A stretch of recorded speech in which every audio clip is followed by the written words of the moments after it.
May 23rd, 2023. This is a Prescott City Council study session. Roll call, please. Mayor Good. Present. Mayor Pro Tem Montoya. Here. Councilwoman Cantelmi. Here. Councilman Moore. Here. Councilmember Rusing. Here. Councilman Sishka. Here. And Councilman Tenney. Yes. All are present.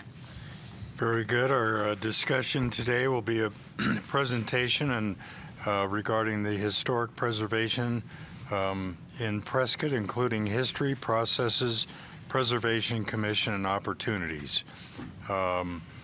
Presented by Kaylee Nunez. So, Kaylee, please proceed. Okay, I will project as best as I can. Good afternoon, Mayor and Council members. Kaylee Nunez, Historic Preservation Specialist. So I am here today to talk to you about preservation in Prescott. So what we have done to protect our city's rich history and what more we can do moving forward. So I invite you all to give me input and ask questions at the end of the presentation. I've also included lots of pictures because people love pictures.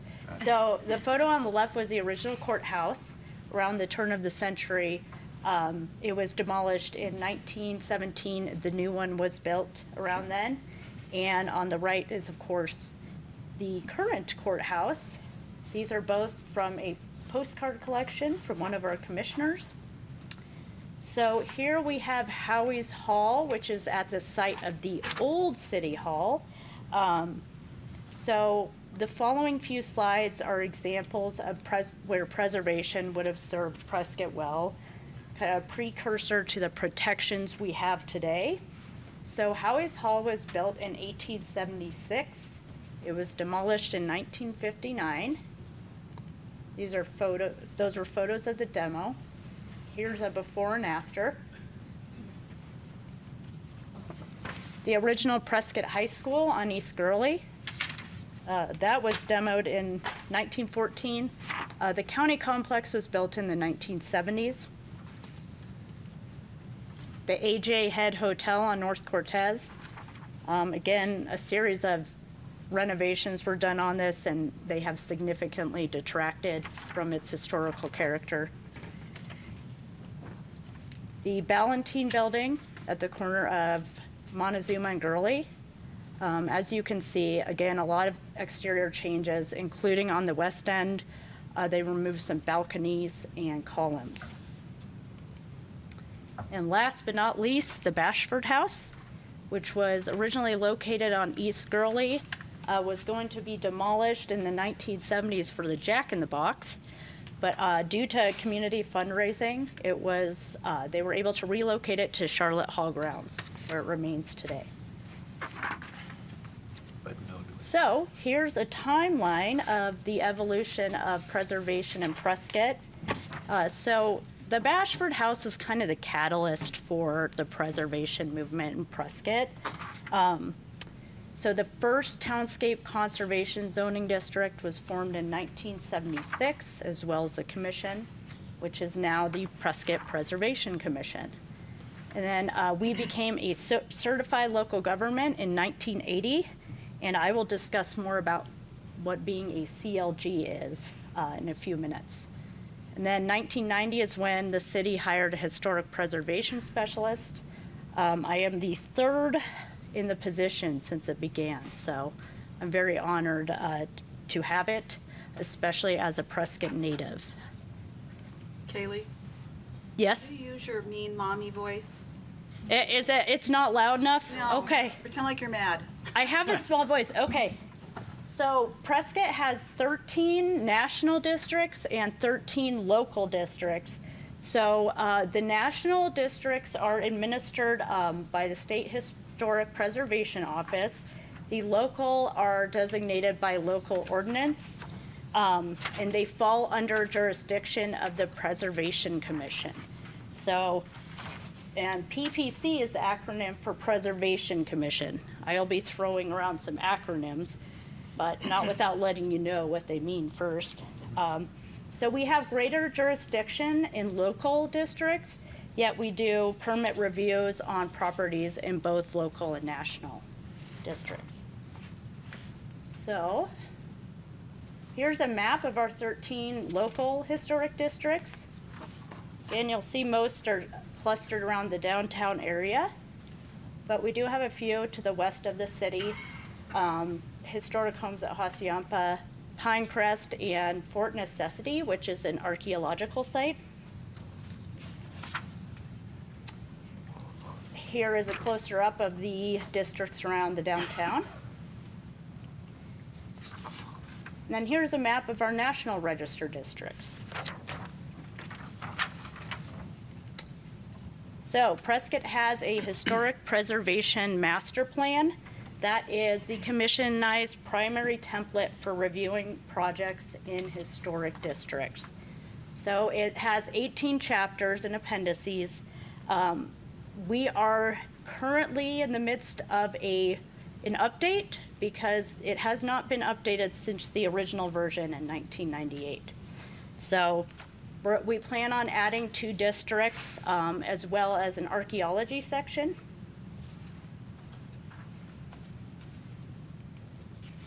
And here's a timeline, a preliminary timeline for that historic master plan update.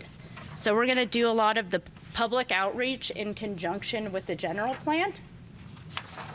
And it will go to a series of meetings, including in front of you all. Goal to adopt by early 2025. So we also have a second set of standards that we use to evaluate projects for preservation. They're called the Secretary of the Interior Standards, the SOIs.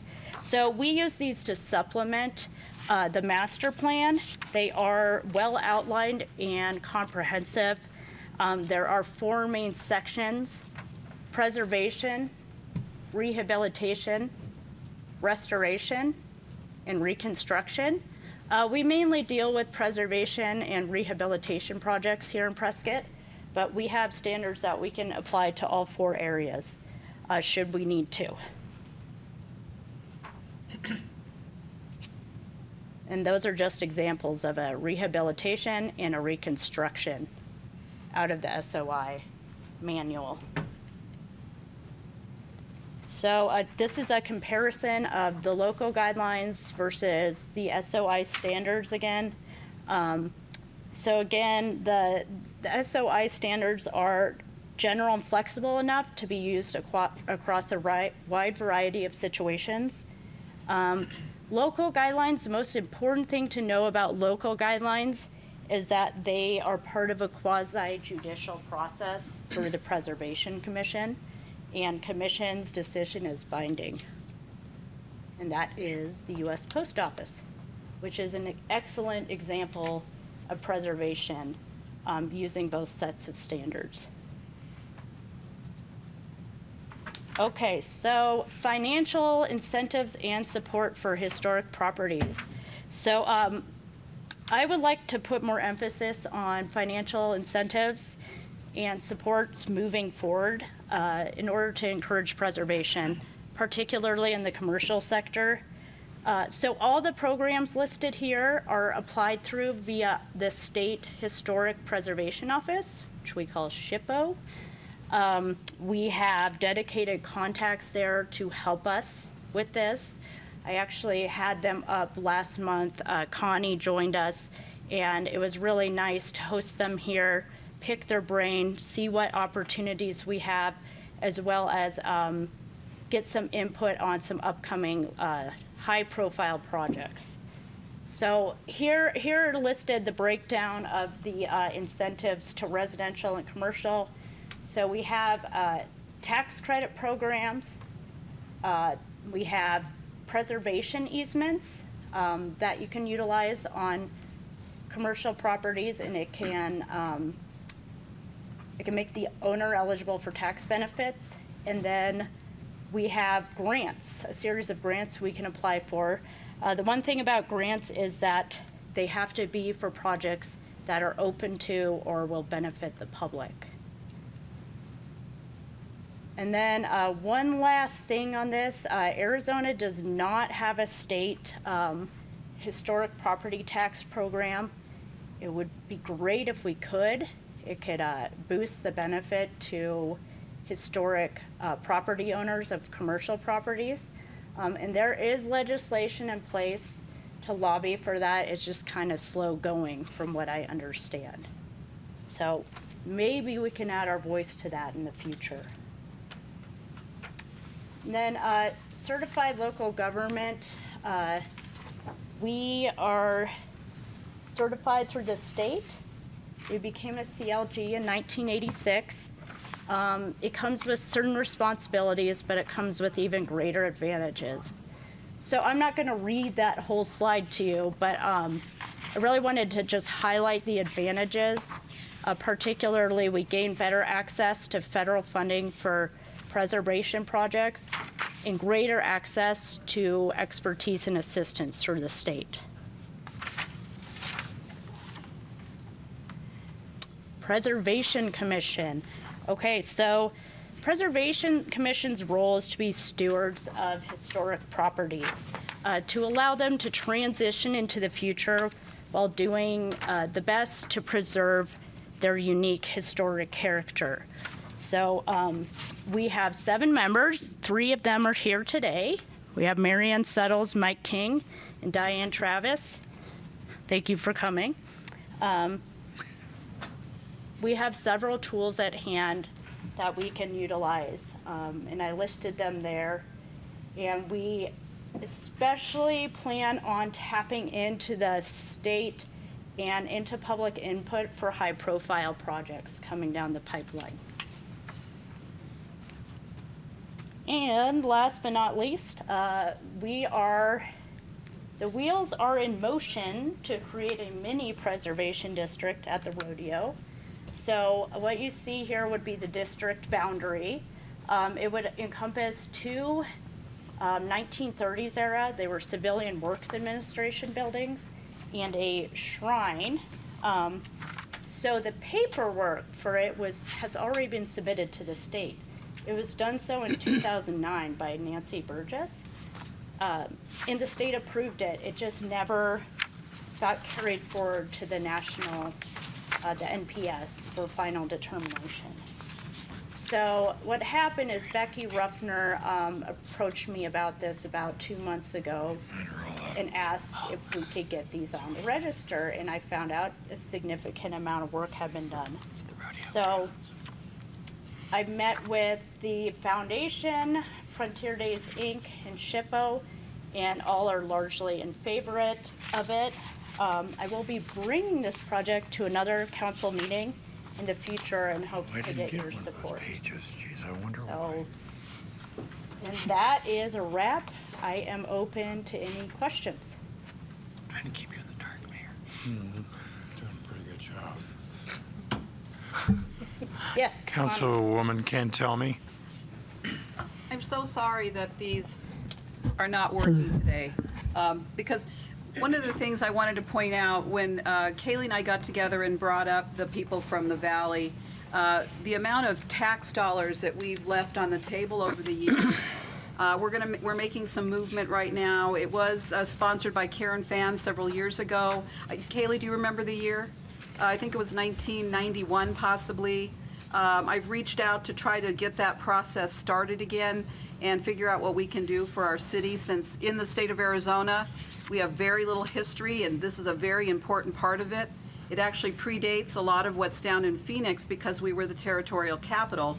So we want to make sure that the Historic Preservation Office has absolutely everything they need, all the tools and all the connections to be able to help some of the people that have bought some of these buildings that can't get through the PAC process. Once they purchase the building, then they go through PAC. It's a pre-application process, and they realize to bring everything up to code, they just don't have the money. So a lot of this money is set up to be able to help them get over the hump. We had, what was her name? Andrea come up and walk with us, and she said that one of the buildings down there could potentially qualify for a $50,000 grant just for the HVAC system. So we've got to be able to, make sure that a lot of these people that own these buildings that just don't quite have the money to get them all brought up to code, get the help that they need. So that was the reason we decided to have them come up and make sure that we had everything in our department, and we're aware of everything, so that we could also get this out to a lot of the property owners. So thanks, Kaylee. You're welcome. I just want to say real quick, this is still working, so everybody can request to speak on here. And I know this might sound really ridiculous, but I do need you to actually speak into your microphones because the sound is still going out to the broadcast, okay? Okay. Let's speak into it, even though it Yes, Kathy. Thank you. Thank you. Mayor Pro Tem. Thank you. Oh, not you. You're not the Mayor Pro Tem. Thank you, Mayor. Kaylee, work, you know. I have a question on this last slide, the update to the Rodeo Grounds District. Sure. We just had a presentation maybe a month or so ago about a master plan, and in that master plan, they didn't mention any of these details about the preservation nature of that. Was that just an oversight, or are they aware of this need to do this, and they're going to incorporate it into their master plan, or do we know? Yes, so they are well aware. I attended that meeting and looked at the maps, and it was not in the area of the proposed new development. So I approached Ron Owsley afterwards and clarified, do you plan on keeping these buildings on the south? And he said yes. Got it. So it's not part of their new vision. Got it. Okay, I want to make sure because it's the first I've heard of it, and didn't see it in their master plan. So good to know that it doesn't conflict necessarily. Okay, Mayor Pro Tem Emeritus. Thank you. Kaylee, I understand that a home in a historic district, it increases property values. If a neighborhood wants to form a historic district, how do they go about doing that? Sure, that's a great question. Thanks, Mayor Pro Tem. So it would be done by petition. So it just has to be a majority signing the petition, 51%, for us to be able to start that process. Okay, thank you.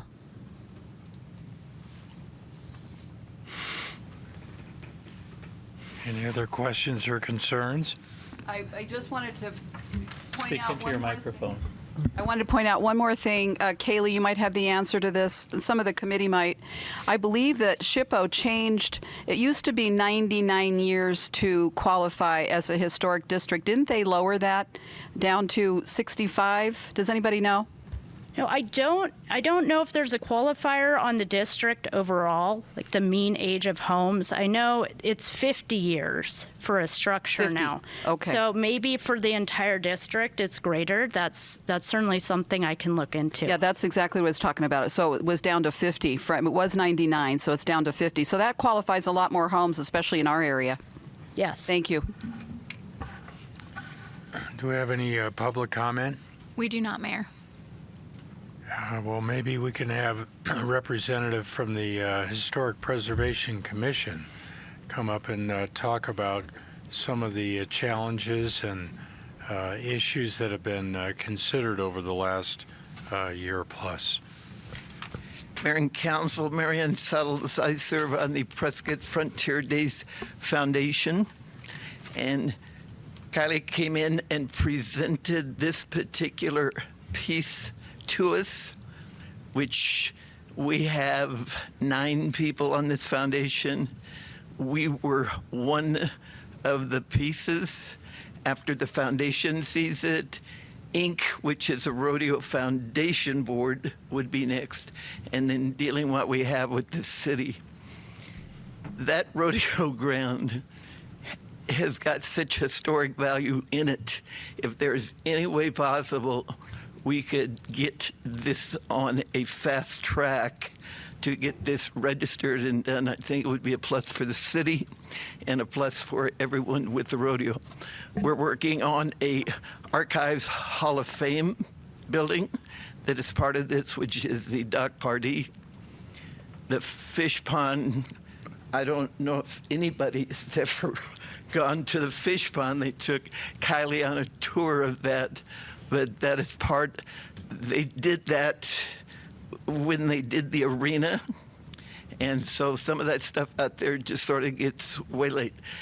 The Danny Freeman building, again, is still used. It's used for we do our membership meetings in it. They do reunions, so it's part of it.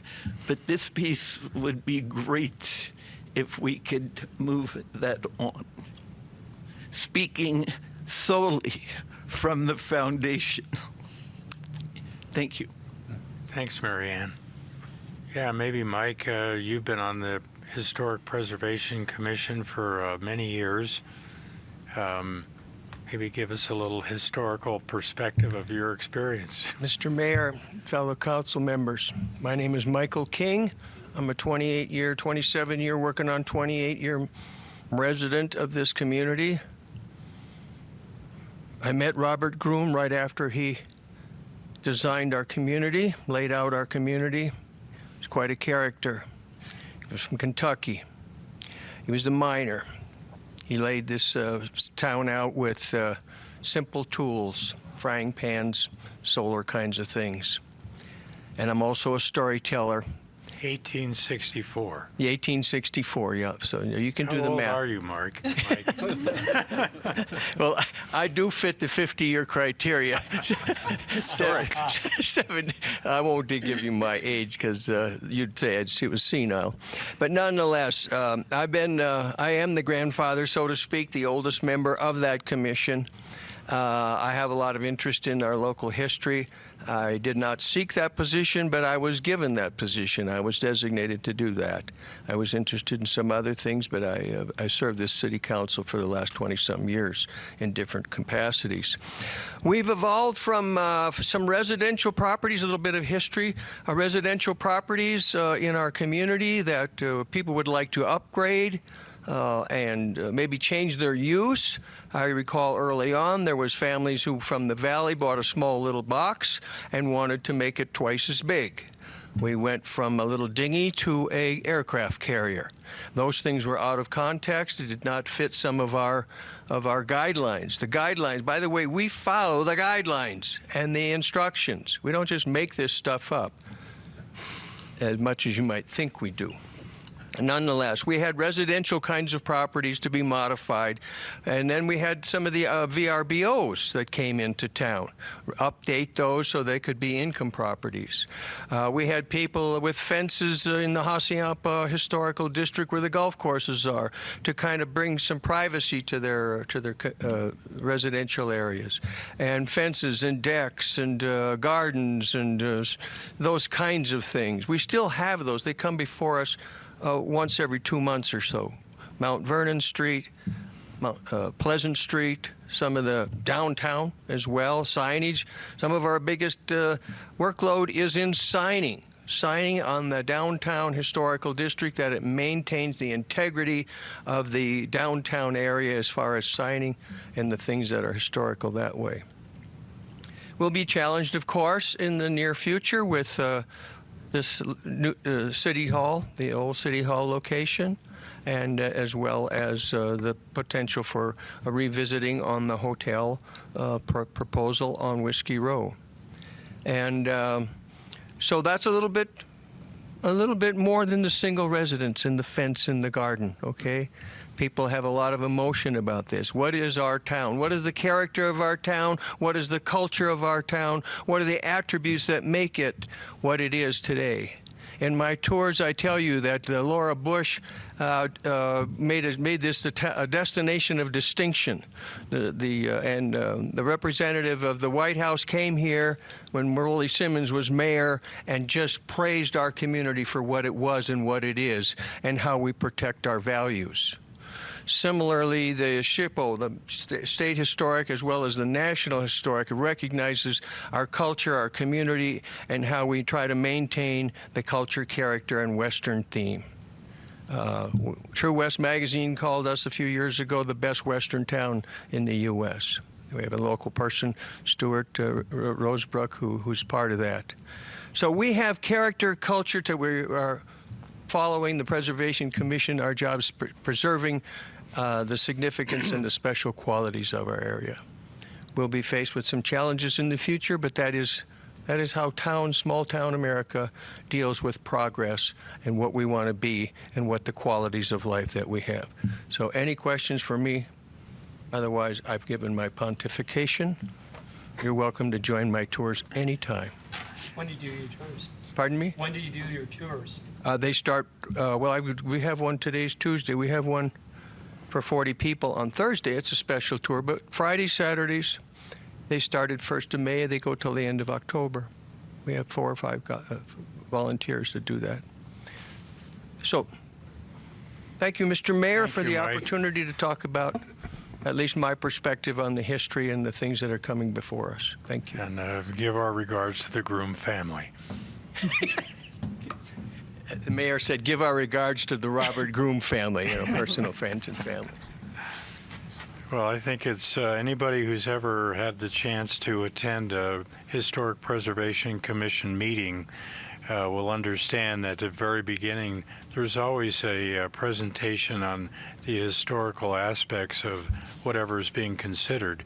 So it's very educational, especially if you appreciate the historic nature of our city, and having a commission dedicated to maintaining those standards and trying to maintain the integrity of our historic areas is very, very, very important to our city, and even for the state for that matter. But being able to know what those guidelines are and being able to make sure that developers follow them gives us an opportunity to have confidence that our historic culture within this city from an architectural point of view is maintained into the future. Any other questions or concerns from the council? No other public comments? Well, thank you, Kaylee, for that presentation, and we'll look forward to developing and maintaining our historical districts now and in the future. So Absolutely. this meeting is adjourned. Thank you.